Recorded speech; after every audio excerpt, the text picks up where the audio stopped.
finished the tournament with a win, which is always nice to go back home in a better mood.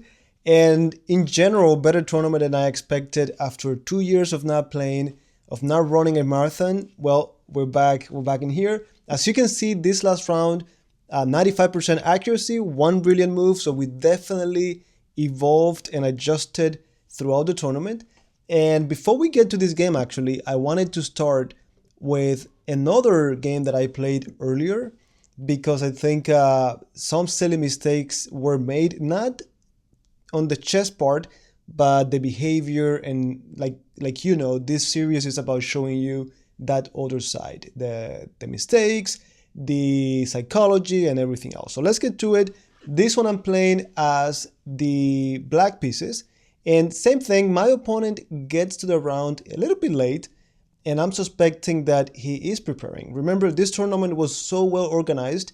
Every single round, 1 hour before the game starts, they show the pairings. So it's customary that opponents prepare.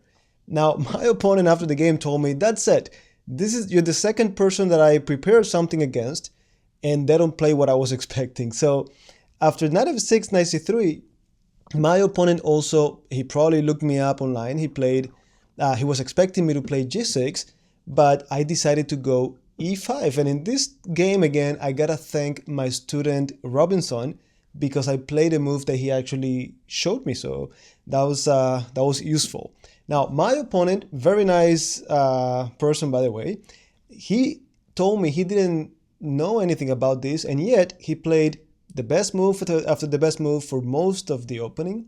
So knight b to d7, like I said already in my game against Bobby Fischer, round 4, I think, this knight f3 move, especially after bishop c4, this is where you see the most at the master level. In lower levels, you'll see more this d takes, queen takes, and even though the black pieces are very happy with this line, white many times think, oh, it cannot be good, and they try to play for a win and so on, right? But at the master level, knight f3 is it. So knight b to d7, bishop c4, bishop e7, and after castling, the move here is castling, but I decided to go with knight to b6, just in case, let me get him out of his element. And after bishop e2, e takes e4, my opponent takes with the queen. I am familiar with this. My opponent tells me he had no idea, he just played what made sense to him, and that was pretty good. So now I castle, a4, a5, I don't want that pawn coming any further, I don't want him to attack my knight. And then after pawn to h3, I continue with pawn to d5. That's it. This is my way of saying, okay, I'm going to strike the center, claim a share of the center. If e takes d5, I simply take back, and we're fine, right? Well, my opponent, of course, played e5, more aggressive, gaining space. You should be more than familiar with this pawn on e5. It gains space and allows the white pieces, in this case, to attack on the king side. So 98, my plan is very simple. Pawn to c6, knight c7, knight e6, and I should be okay. And by the way, there's no creativity here. This is something that I have reviewed. I'm familiar with it. But here my opponent plays rook to d1, which is not accurate. I didn't remember seeing rook d1 here. I think rook e1 is more of what we see. But my opponent played rook d1, so I played c6, just sticking to my principle. I did consider the natural move bishop f5, hitting c2, but d5 is hanging. And I haven't reviewed this too much, but I never remembered this bishop f5. So I'm like, let me keep it simple. Let's not give my opponent a central pawn. And after queen e4, knight to c7, queen to g3, this maneuver looked very weird to me. Of course, my opponent is probably trying to play bishop a6, is probably trying to be aggressive, and I have to be careful with it. But I knew it couldn't be right. Queen d4, queen f4, queen g3, I remember looking at the score sheet just to see how many times that queen moved. Not that I'm trying to criticize my opponent, but it just didn't feel right. So I asked myself, is there any way that I can take advantage of it? And the only thing that I could think of was, well, develop your pieces. Bishop f5, hitting that pawn, and I'm thinking, look, anything like bishop h6, I could at the very least just put the bishop on g6, and I should be okay. So my opponent plays knight to d4. When I saw this move, I considered it, but I dismissed it. I'm like, if he plays that, I could simply go back, all of my pieces are active, and now, my friend, c5 is coming, and c2 might be falling. Well, to my surprise, my opponent goes with pawn to f4. So this already tells me, hyper-aggressive opponent, he's gonna try to rely on this attack, right? And of course, I look at my move again. I was like, hey, you were not supposed to do that because of c5. I remember even thinking of bishop c5.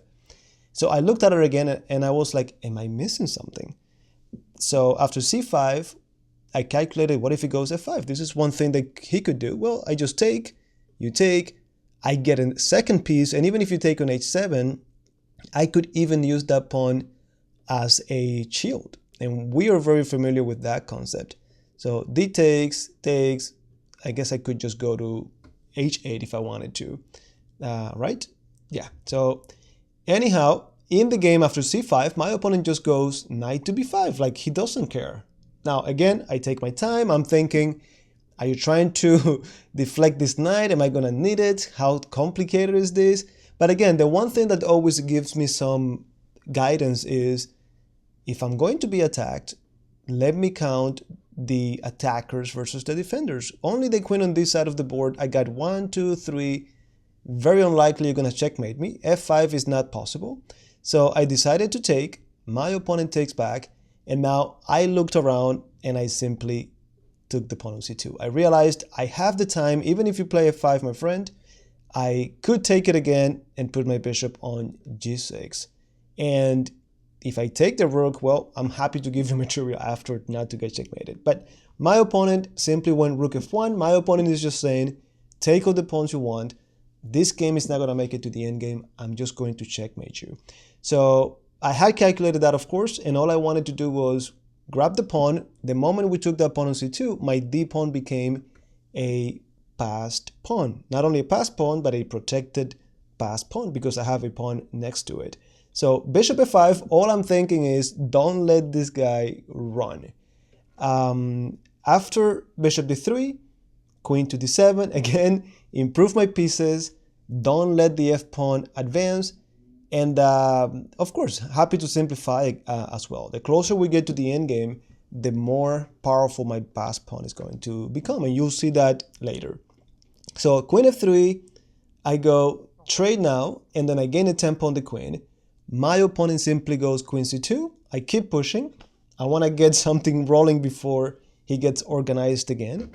And the main thing is, well, again, if I split the board in half, whatever attack you want, my friend, you only have a rook over here. I got enough pieces.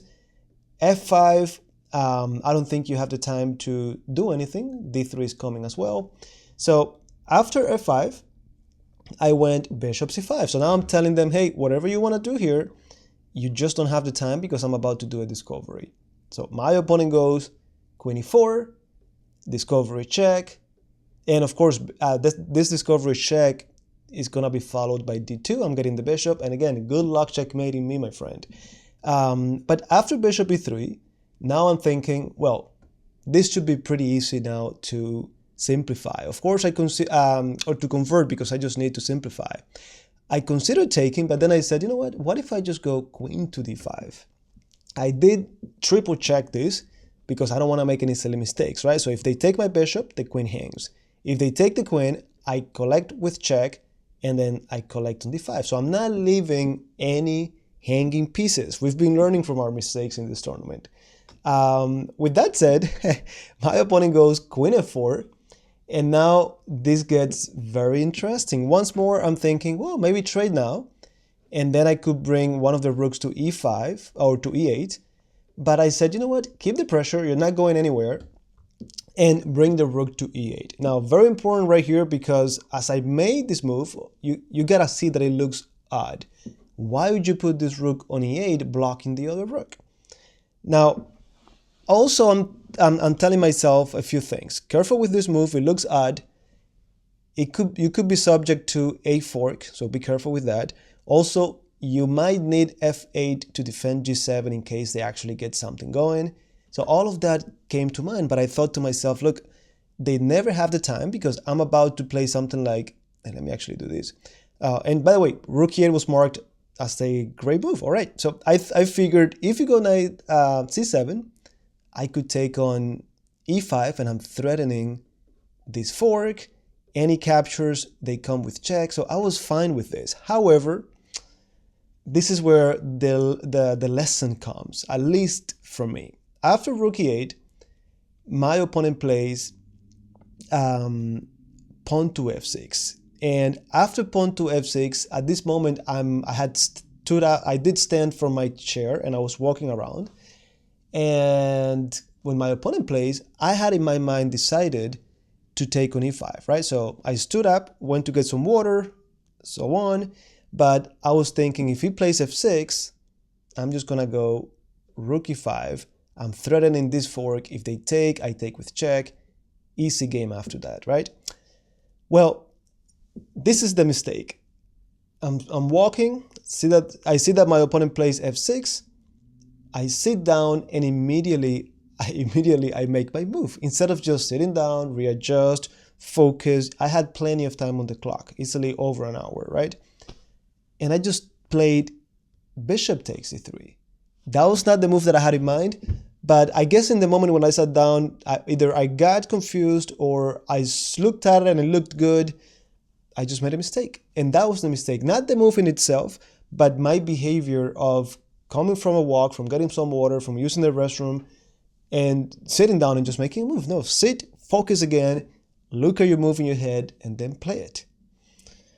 Now, that could be new to you maybe, but to me, I know better, and I still did it. Now, luckily, after queen e5, the thing now is my knight is being attacked, and this fork is in the air, and queen g5 is coming, and I never left any space for a check and then queen f8 to defend or anything like that. So I'm already freaking out.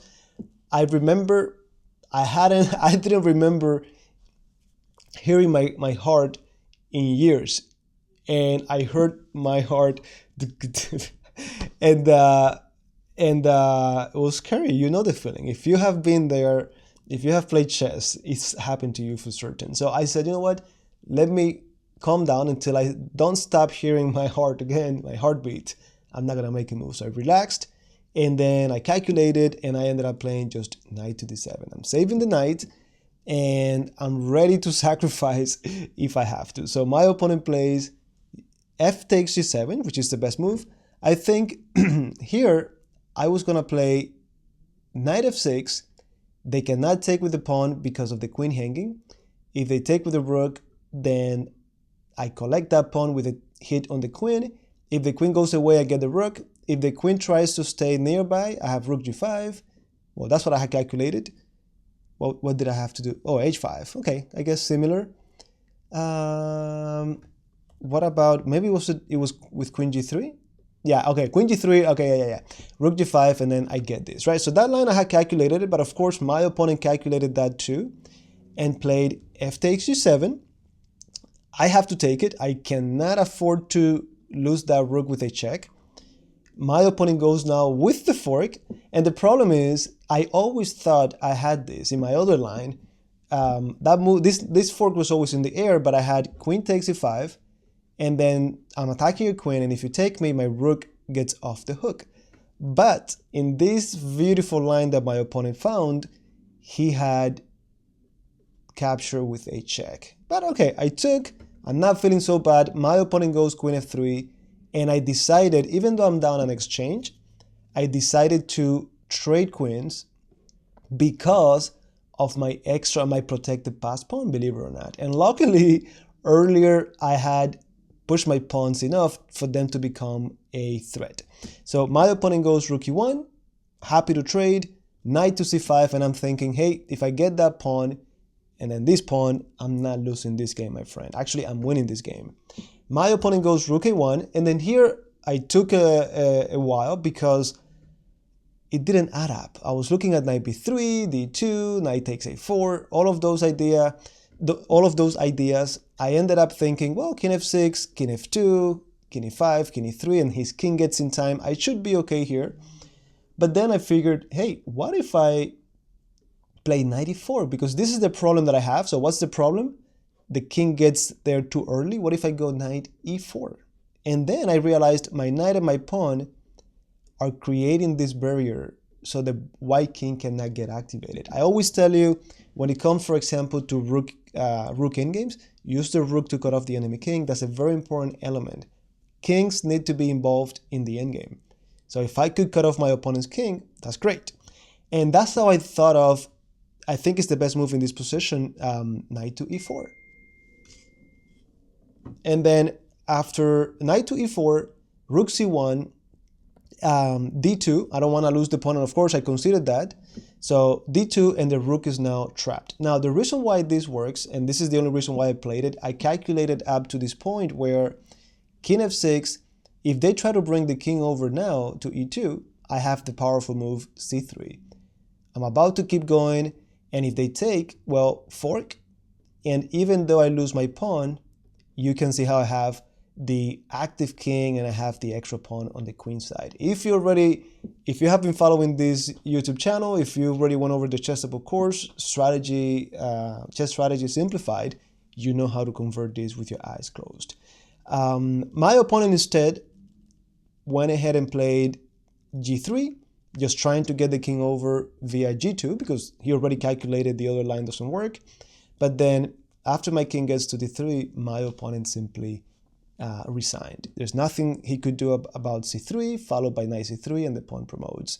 So this was definitely, I think, a good game, but I shouldn't have made that beginner mistake when it came to the behavior, which almost costed me the game. So was able to convert that one. I hope you also learned something from it. And now let's go to my last game of the tournament. Again, brilliant move. Okay, I'll take it. I'll brag about it. And in this game, I'm playing my bird opening. My opponent tells me the same thing. He's like, oh, I didn't know what to play against it. And he was never in his element. He didn't know what to play, right? So like I told him, this opening is not a strong opening that gives you an advantage from the beginning, but it has that factor. All of the games that I played as white, my opponents were down on the clock by a lot, 20, 30, 40 minutes, just trying to digest this. Even the round one that you saw, right?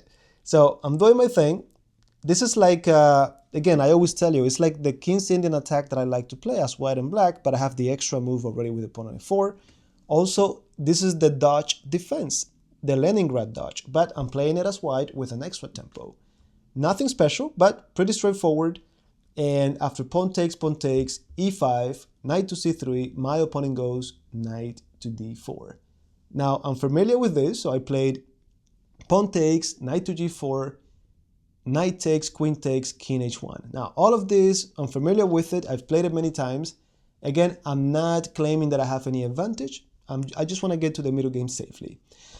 Now, queen e5, I've played this before many times, and the move is taking now with the knight, right? So bishop e3, queen b4, knight d5. I'm familiar with these positions. I actually played it, I think, against national master Theo Slade, and I won a nice game with it. But queen e5, I knew wasn't right. Now, I'm not winning, but I knew it wasn't right. So how do I take advantage of it? Well, I figured either h3 now or bishop f4.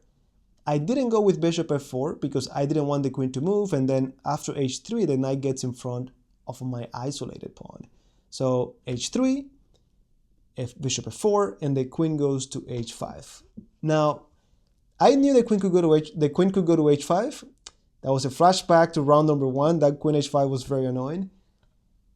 And I didn't think it was going to be a big deal, but when I saw it played, I'm like, am I missing something?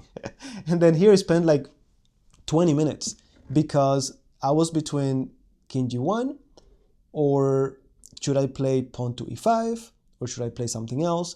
I almost played king g1, but I figured, you know what, I gotta be energetic here. So e5, of course, I had to consider this move, but I figured, hey, I get the knight, and you don't really have anything with this discovery. So knight g4, the best move, and then here I spent another easily 15. Let me see. This is move number 17. And by move number 17, I had 71 minutes.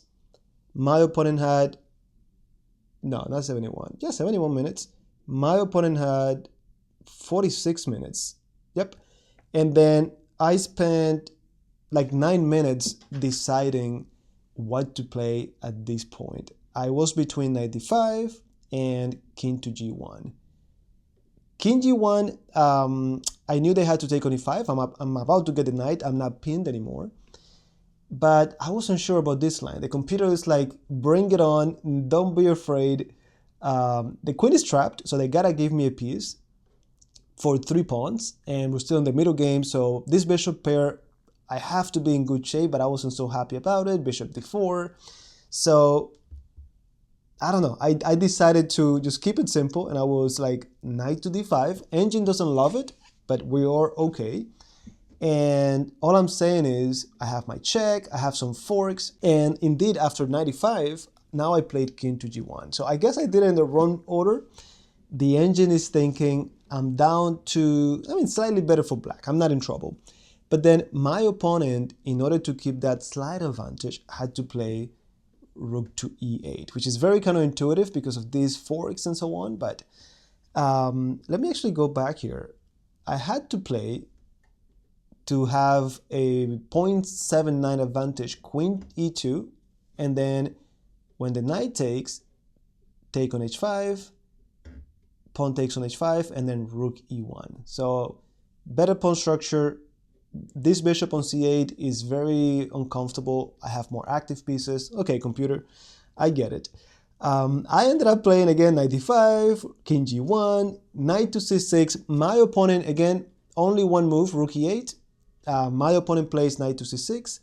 And then at this point, I have pawn to g4. That's it. Now I'm not afraid of the sacrifice because after pawn to c3, this move, we have seen it so many times. We see it in the Pierce defense, King's Indian defense as black.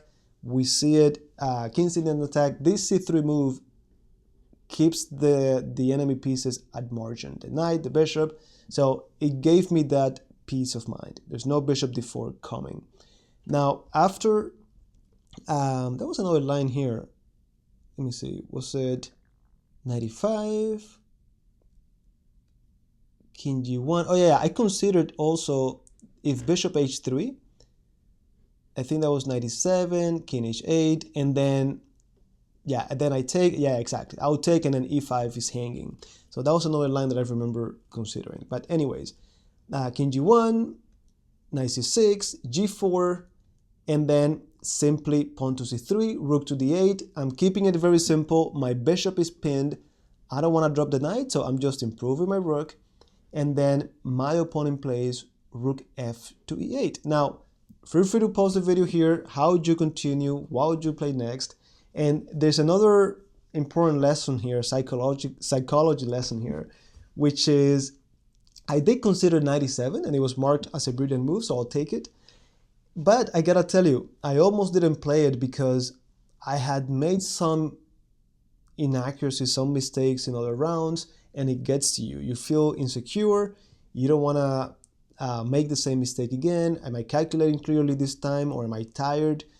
And I didn't want that. You don't want to look foolish, especially when you know you're a little bit better, right? But I said, you know what? If I'm going to play like that, afraid of making silly mistakes, then I'd rather not come. Play it. If it's wrong, you learn from it. If not, what are you training for, right? So 97, I calculated, and I knew if rook takes, well, I take on d8. Knight has to take back, and I take on e7. If they take with the knight, well, the same thing. Take, and I collect on e7, right? Well, my opponent simply takes with the knight. And again, I considered here, this is the move that I wanted. But I was like, hey, what about this beautiful idea of queen e7? Well, I ended up convincing myself this time. And I was like, hey, you know what? This is simple enough. And this is, maybe you think this is silly, but this is evolution. You saw my game from yesterday where I didn't simplify the game, I didn't keep it simple, and I ended up losing on time. even though I was winning by so much, right? Well, this time I told myself, nope, I learned my lesson. I'm not gonna get fancy with queen e7 or anything like that. I'm going for a clear-cut path. So I took queen e7, and my opponent simply resigned. Honestly, they don't have much more to do. Careful with the back rank, careful with this f7 pawn. What can you do about it, right? And already it has to be a very comfortable position for white. Black doesn't even have a plan from this moment on. So there you have it. This is the last round of the tournament. Very happy overall. I thought I was gonna do much worse. Also, even though I didn't do great, even if I had lost this round, I didn't feel so bad overall. And I guess it's because I'm sharing it with you. There's a greater purpose, which is showing you what it is like. Not only what it is like to play tournaments if you have never done it, but also for those of you who play tournaments, next time you have a bad performance, think of me. Think of these rounds, of these mistakes that I have shown you. Learn from those mistakes. That way you don't have to make them yourself. It's one thing when you're at home reviewing games or when you're playing online. Two, when you're playing in the plays. My last two, not this one, but prior to this round, my other two opponents were these very young kids, very full of energy, and you'd be playing with them, and when you're thinking, they were staring at you. But it's not like casual. They're like really staring at you, like I don't know, like they're really, really competitive, and it's a different story, my friend. And when you're playing online, you don't get that part. So anyways, hope that you enjoyed this series, this journey. I have other games to show you. I want to do like a wrap up. There's some other takeaways that I want to share with you, especially if you are a coach or a parent. But little by little, let me know in the comments. Really enjoy to see your feedback and your kind words in the comments. I'll see you next time.